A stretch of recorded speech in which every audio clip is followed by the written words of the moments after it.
Welcome, everybody, to the B Word. I'm Steve Lee, the lead of Square Crypto, and I'm here today to moderate a discussion about Bitcoin that will span from what makes it special to its relationship with energy, the community ethos, and the future of Bitcoin. I'm joined by three special guests. The first is Cathie Wood, founder, CEO, and CIO of ARK Invest. Next is Elon Musk, techno king of Tesla and chief engineer of SpaceX. And finally, Jack Dorsey, CEO of Square and CEO of Twitter. So we have a lot to talk about today. So let's get to the talk and get right to it. I'm going to start off by asking each of you a question, which is what's shaped and influenced your views on Bitcoin? And let's start with Cathie. Okay, Steve, thank you. Well, the first thing was our focus on disruptive innovation. So starting in 2011, Brett Winton, our director of research, who I know will be on the program later, he started talking about this thing called Bitcoin at the time. And it was a curiosity as we were doing our brainstorms in research. But as we learned more about this open source ecosystem, that might fulfill the role of the payment system that the internet neglected to build into the system, not expecting commerce. We thought, this might be something. And then I became even more interested when I realized that my economics would come into play as well here. And Art Laffer, my mentor from USC, and a monetary scholar. In 2014, I asked him if he would collaborate on a paper on Bitcoin. And he was a bit of a naysayer at first, but agreed to read the paper. He read the paper, tore it up, and from an economics point of view, really wanted to understand this. And he said, I think you got something here. This is a rules-based monetary system. I've been waiting for this for my entire career. So the combination of disruptive innovation generally, economics on top of that, and the huge misunderstanding out there as to what this is, that was intriguing and launched our research effort. Thank you. Elon, what's influenced your views on Bitcoin? Well, I've thought about money for quite a while, obviously, since the PayPal days. And then the companies that preceded that, X.com, which I created, and Confinity, which Peter Thiel, Max Levchin, Luke Howry, and others created. When we combined the companies and made PayPal. So I've been thinking about money for a long time.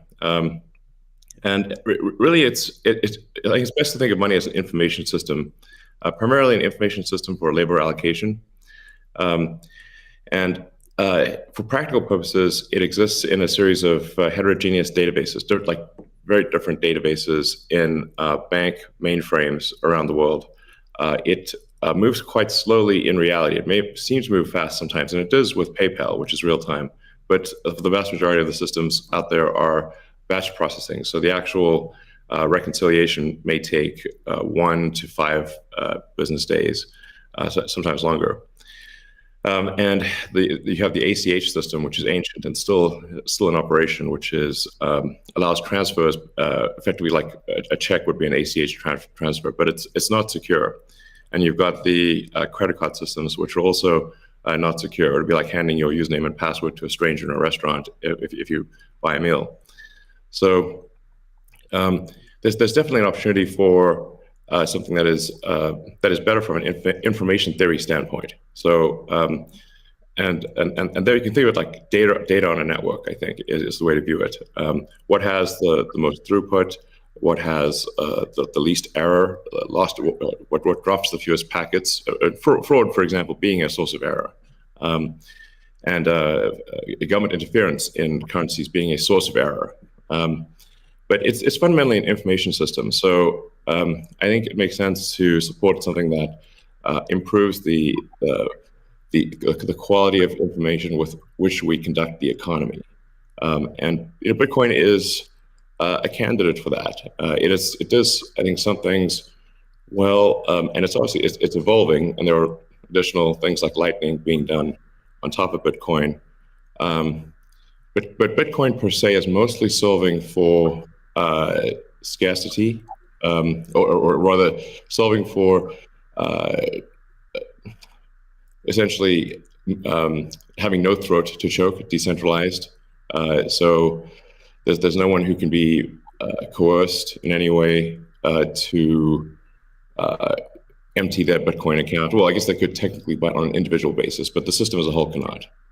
And it has an open ledger, which is also quite good. But transaction volume is low. Transaction cost is high, and usability for the average person is not yet very good. But it has a lot of potential. And I should say that, like, I'm not, and I apologize for taking a long time, but there certainly is a lot to say.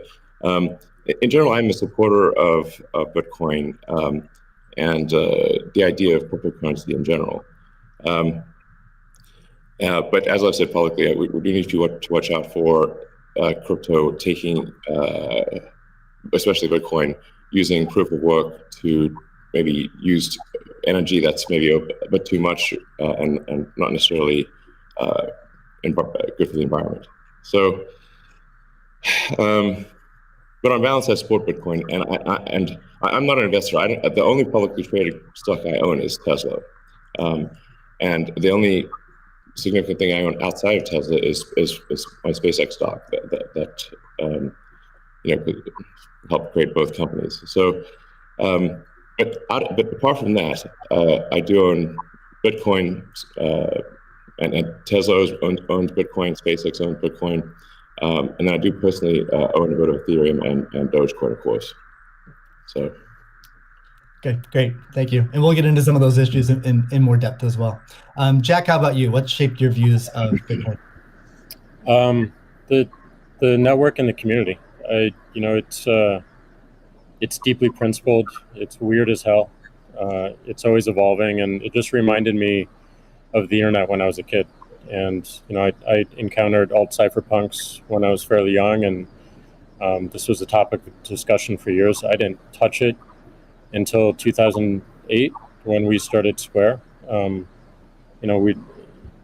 and teams at X and PayPal inspired a lot of what we were trying to do, trying to bring in more to a physical world. But we encountered this crazy predatory system that was slow, that was obtuse. And I think, one of the things that we tried to do, which X and PayPal also tried to do, is build an abstraction layer around this complication and around this predatory nature that the financial industry can tend to be, and make it work for people.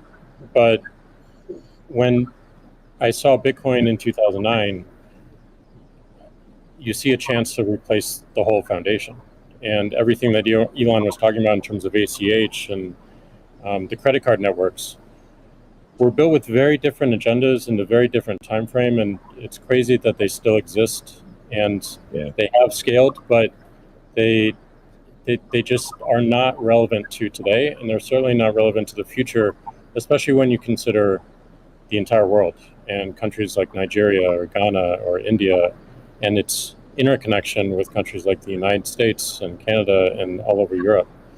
So what really drove my thinking and drives my passion around it is, like, if the internet gets a chance to get a native currency, what will that be? And to me, it's Bitcoin, because of those principles, because of that creation story, because of its resilience, because of the number of tests it's been. But what inspires me the most is just the community driving it. It just reminds me of the early internet. It's the only reason that I have a career, because I learned so much from people like who are building Bitcoin today, and I continue to learn in that sense, and I'm so grateful for it. So that's a good segue into the next question I'd like to ask you, Jack. Is you said before that Bitcoin changes everything. Can you speak more to that? Well, I just think that a lot of what we experience in life, when you really get down to the foundation, a lot of our monetary policies, a lot of our monetary systems cause so much distraction and so much cost. And when you get to a system where you have the potential for people to truly own it, they can verify it themselves. You don't have to have trust going in. You don't have to trust it at all. You can verify it through source code or whatever your appetite is, and that any particular person can help drive the future of it. And at the same time, it's not controlled by any state. It's not controlled by any bank. It's not controlled by any corporation.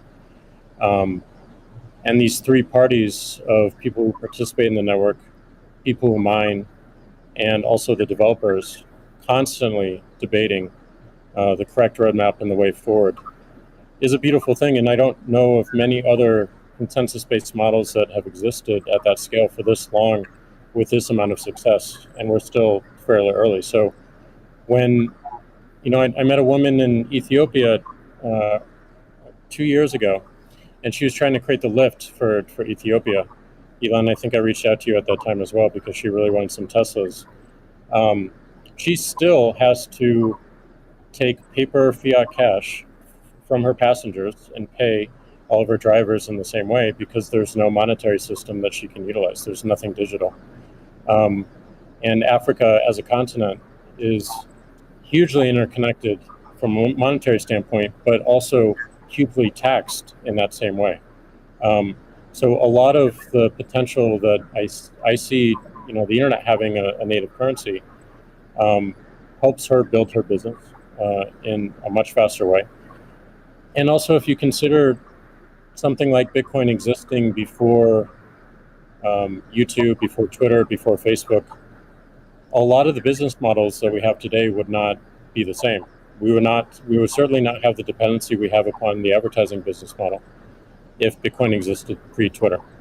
And I think the amount of business models that it enables, the amount of innovation it enables going forward, especially when you can consider the whole internet instead of going country by country by country by country, which you have to whenever you're dealing with finance, it really just opens the aperture. And that is what I want to see in my lifetime is a currency that is standard and sound for the internet that everyone can use. Great. A hallmark of Bitcoin is its fixed supply of 21 million coins. Elon referenced that earlier. It may be the first system that humans have created that humans cannot later change. Kathy, I'm curious, with your background in monetary history and macroeconomics, what are your thoughts on that type of system? Oh, well, I'll recount the story about Art Laffer and our going through the paper, and he said, as I said, first rules-based monetary system, global ever. This is a very big idea. Once we had convinced him of the ecosystem itself.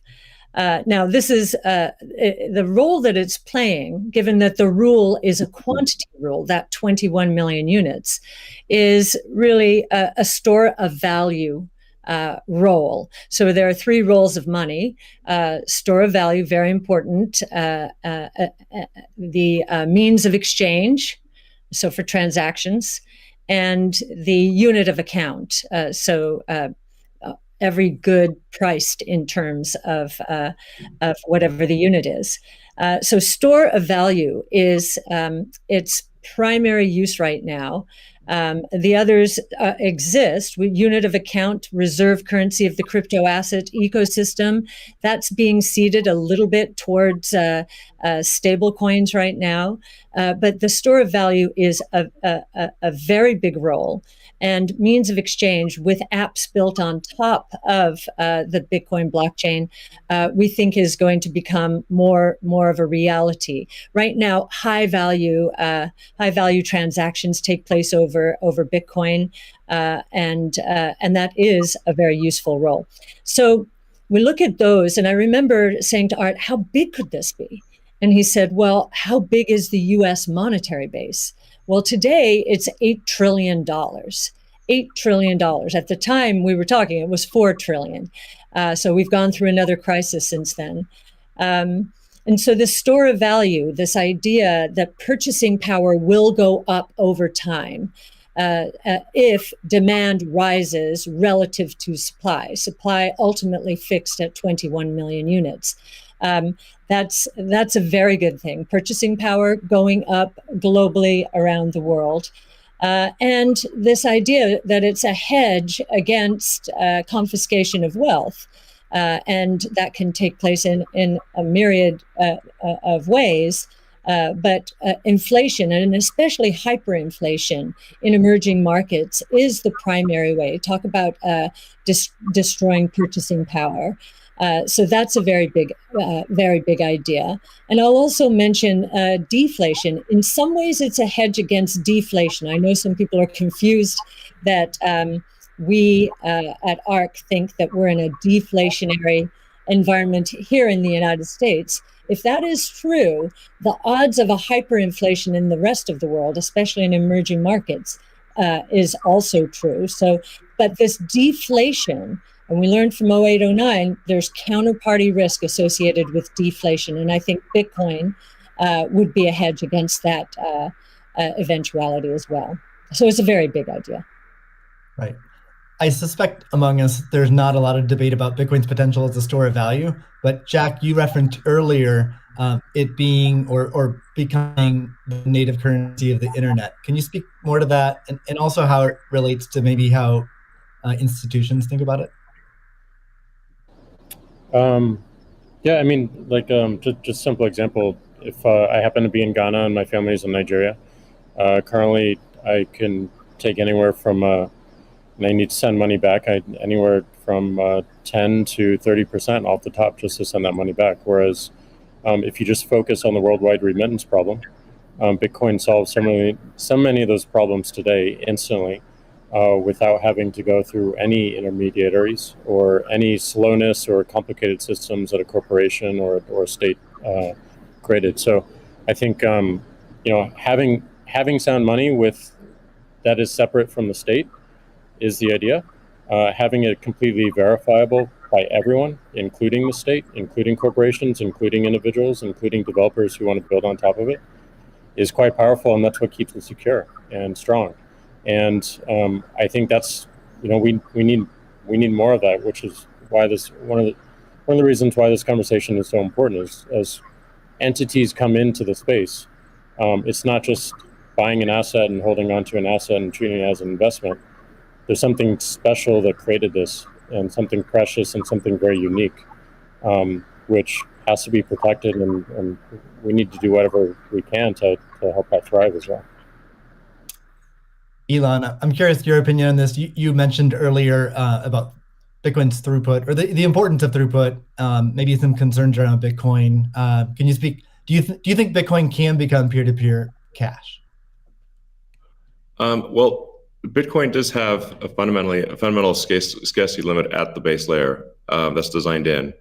That doesn't mean you can't have some layer 2 system in theory like Lightning. And I understand Lightning is doing well in some small countries.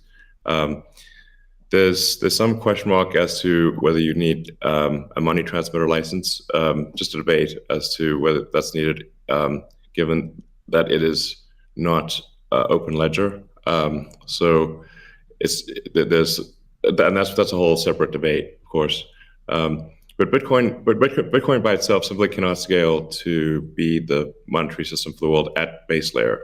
But with a second layer, this is possible depending upon how that second layer is implemented. That's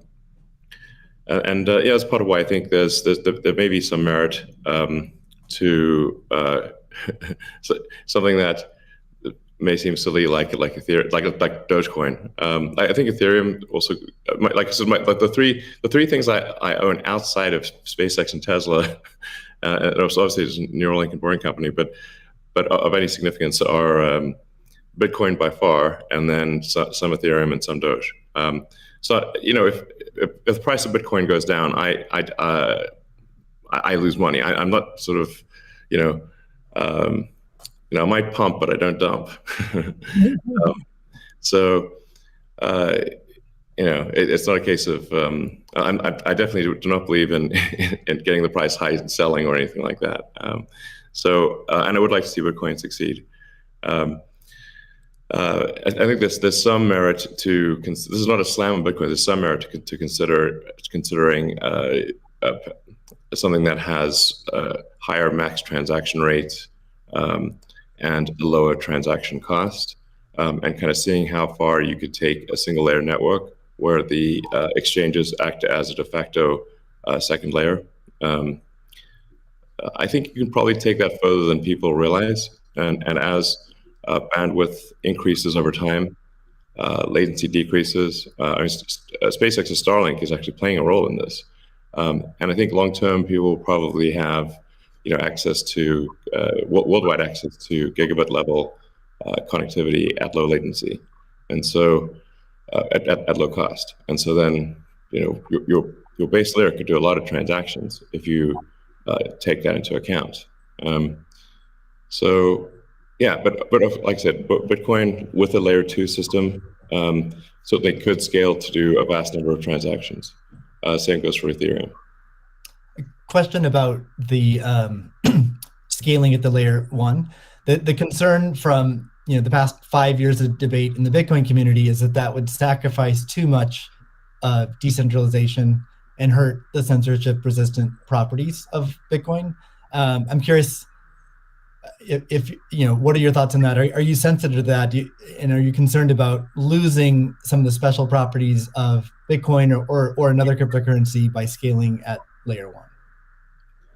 Yeah, I mean, these things it's helpful to use the physics tools of thinking and say, scale up, scale down, and see if it still makes sense. So if scaling up the transaction block doesn't make sense, why don't you scale it down? And have it be, so that somebody, with a laptop from 2008 can still run a Bitcoin node. Why not slow it down? Oh, you want to slow it down? Well, maybe you're at the wrong number then. there's actually there's members in the community that do want to slow it down, but I understand your point. It's silly. The reality is the average person is not going to run a Bitcoin node. So this is and Bitcoin. It was a lot of clever ideas, but these parameters were set. I don't know in 2008 or something, maybe 2009. And there's been some improvements since then, but not a lot. So, it's sort of if there was still in 2008 there was still a non-trivial number of people on modems. So, now it is quite common to get 100 megabit connection just for a house. Some houses have gigabit connections.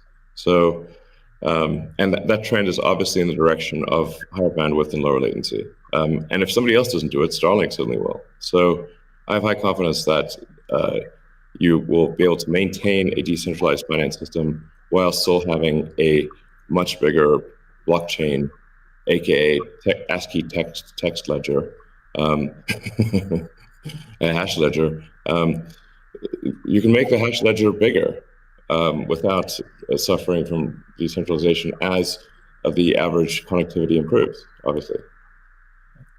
One idea would be to to put a Bitcoin full node in Starlink terminals. That way more people would be running it. Actually, I have run this by the team at one point. I had this idea, which is kind of off the wall, but let's say you need a little space heater. And normally your space heater would just be pure entropy. Well, what if that space heater was also a Bitcoin, Ethereum, Doge mining node? Pick your currency. And so then you'd be heated up, and you would also mine your crypto and have connectivity in one. I love that idea. Yeah, I mean, better than running a space heater. Absolutely. Are there any other So you're drawn to Dogecoin a little bit. Are there any other gaps in Bitcoin that you see that cause you to be drawn towards Dogecoin? Oh, I think I mean, I think there's a, Doge has the Doge community. I think is somewhat irreverent, obviously, and has great memes and loves dogs, and I love dogs and memes, and it doesn't take itself too seriously, and I think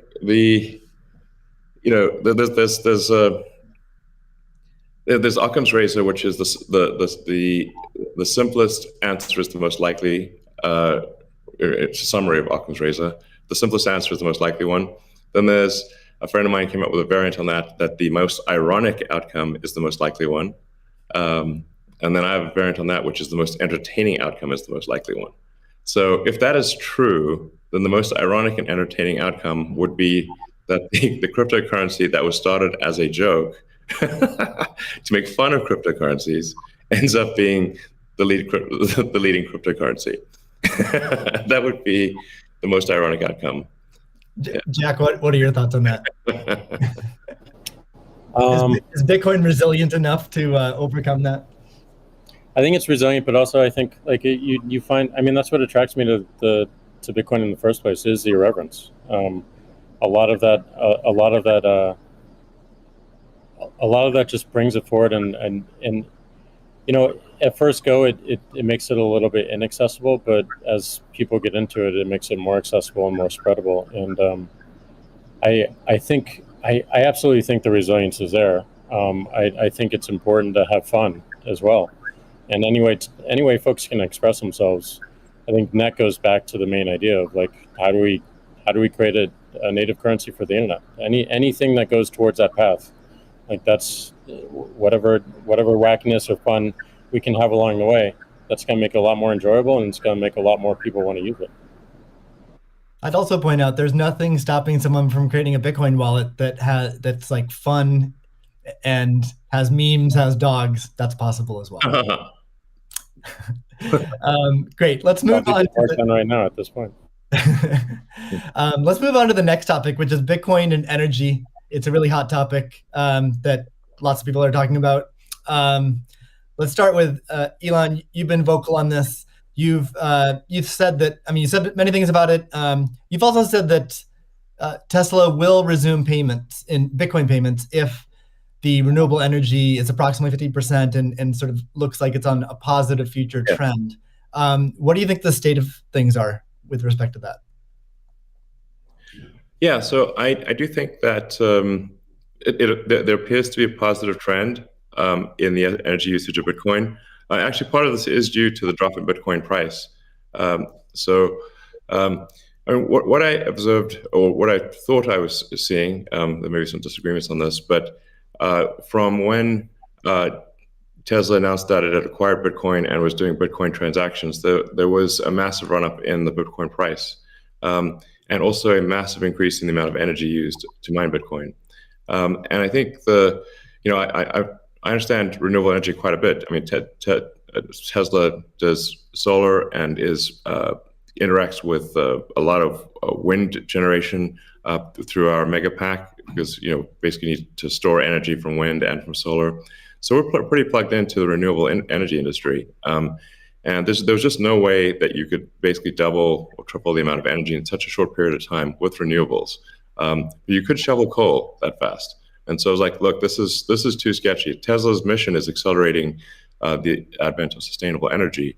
We can't be the company that does that and also not do appropriate diligence on the energy usage of Bitcoin.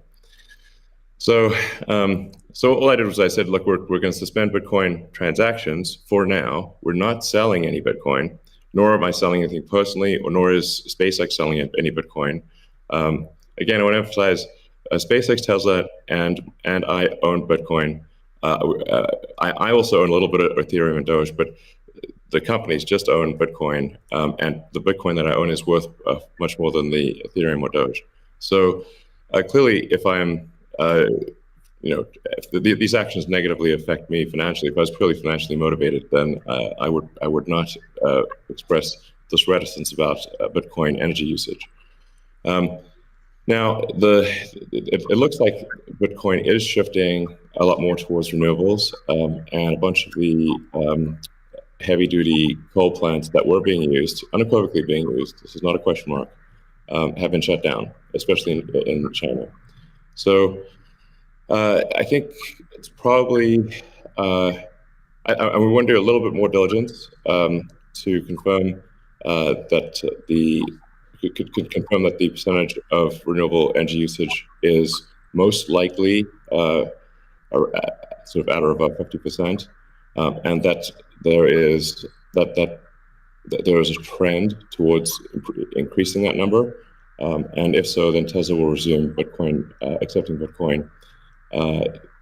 So I think we want to just do a little bit more diligence, and I think, but most likely the answer is that Tesla would resume accepting Bitcoin, most likely. That's Steve, great to hear.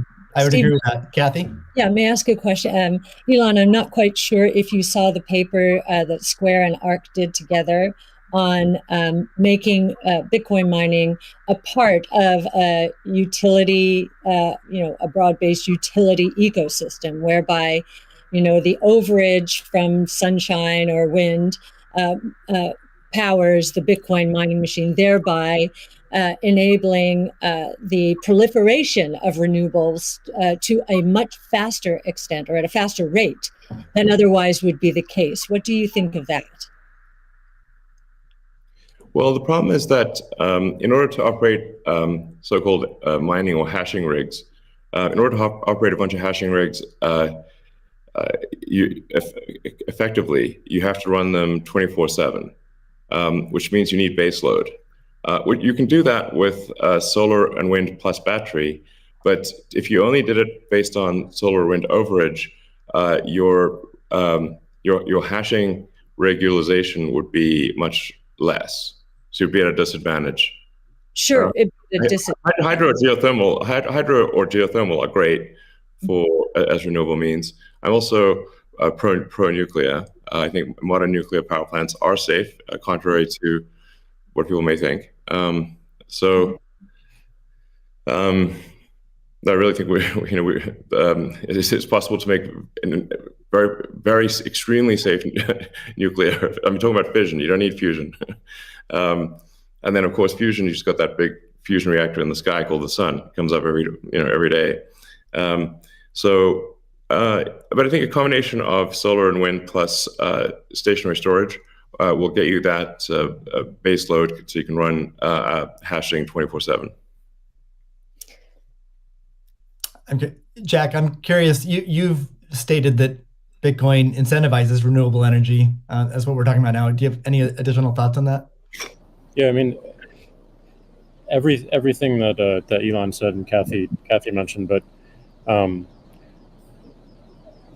it's also incentivizing a lot of innovation in just energy space, and just like looking at unused energy. There's a company called Great American Mining that caps the methane flares on oil fields to power their rigs. And you just imagine, and you mentioned nuclear, Elon, as well, and just imagine all the unused energy that is just being wasted every single day.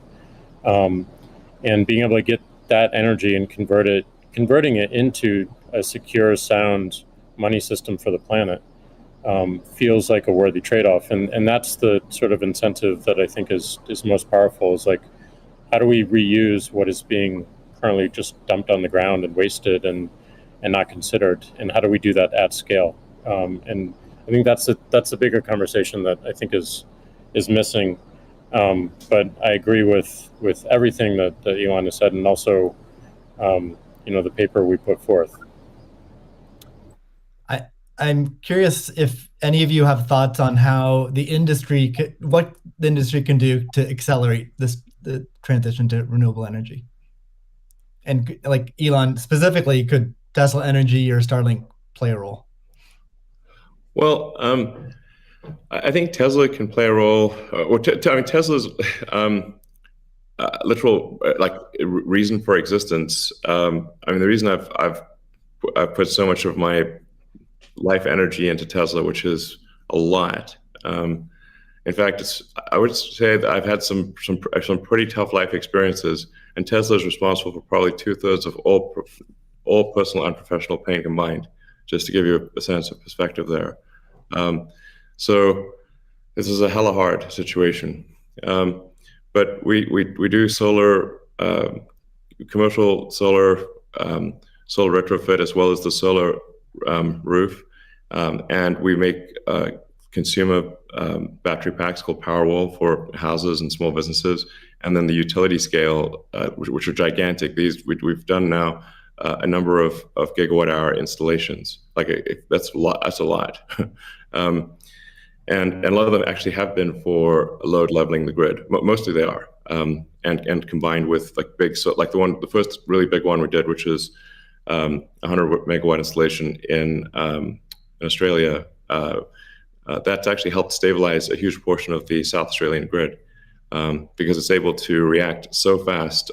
In fact, at first, because they've got a billing system in Australia that I think works at the sort of millisecond level, and we were operating at the microsecond level. So the system was operating so fast that the measuring system couldn't see it. But so Tesla's certainly doing a lot to enable renewables, especially wind and solar. And in fact, the limiting factor for us right now is cell production. So we need to both internally get the Tesla internal battery cells produced, as well as increase supply from suppliers. And generally, when I talk to our suppliers and they say, how many cells would you like us? How many cells can you make? Because sometimes they're like concerned, like, well, is Tesla going to compete with them on cells? I'm like, no. If you want to make the cells, be our guest. It's just that we need a crazy number of batteries, and they need to be done. It also needs to be mined and produced and manufactured in an ethical and environmentally sound way. So, Tesla, we really do aspire to be the good guys, to be a company that people can believe in. That doesn't mean we don't make mistakes, but that's what we try. So, but I think generally hydro, especially existing hydro, is good for mining. Geothermal, there's lots of places in the world that have geothermal energy. Like I said, nuclear is also good. I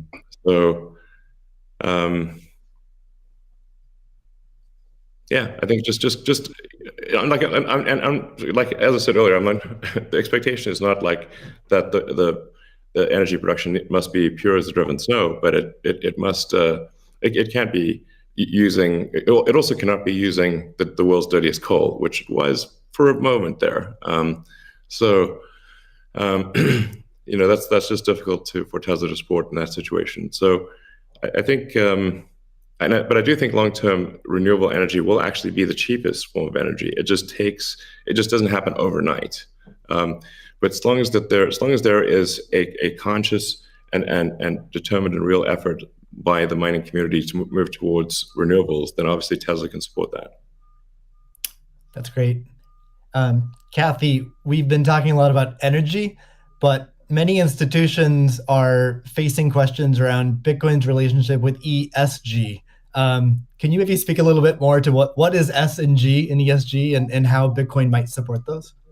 Sure. So E, of course, is environmental, S is social, and G is governance.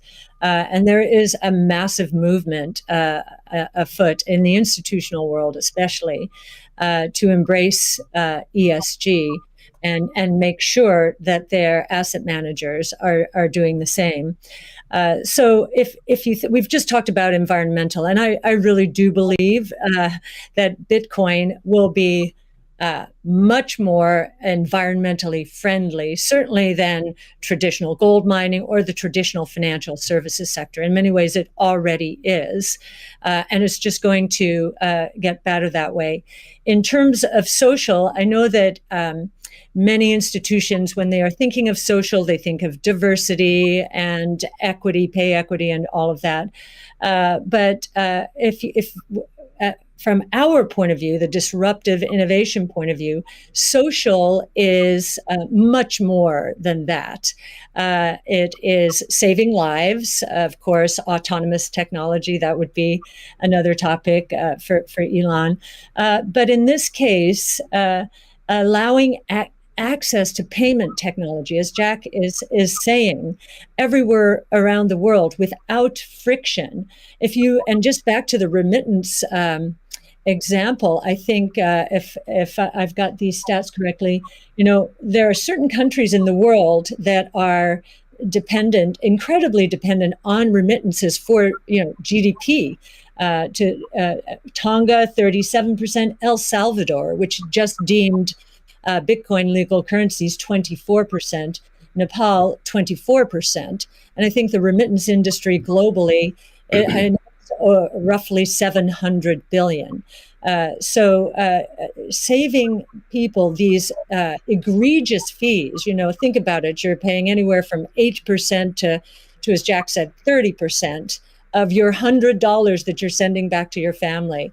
That is social responsibility, I would submit, as is just the economic empowerment that Bitcoin will enable. We've talked about that already.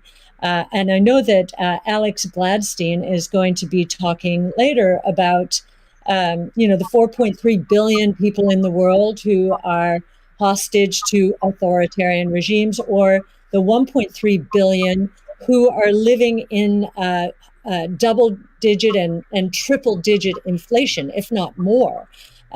Saving them from the destruction of their purchasing power certainly is a noble social goal. So we expand social to be much more than the traditional ESG community.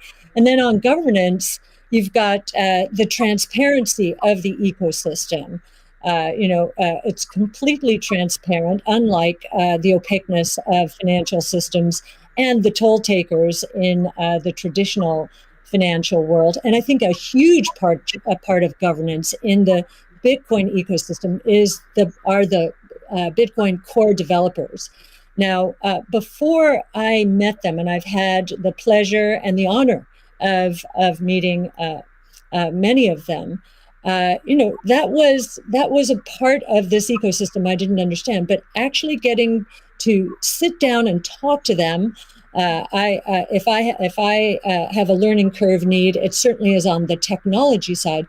But in terms of talking to them about economics, economic theory, failed monetary regimes historically, they know economic history, many of them, better than anyone I've ever met. So that gives me a great degree of confidence that, they do believe they are on a noble mission. They could be paid a lot more than they're being paid right now if they worked at Google or Facebook or some of these other areas. But they've chosen, this sense of purpose for a noble goal. And they have incredibly strong technology backgrounds. As well as a good understanding of economic history, especially monetary history. And it gives me a great deal of comfort as I think about the governance of the ecosystem.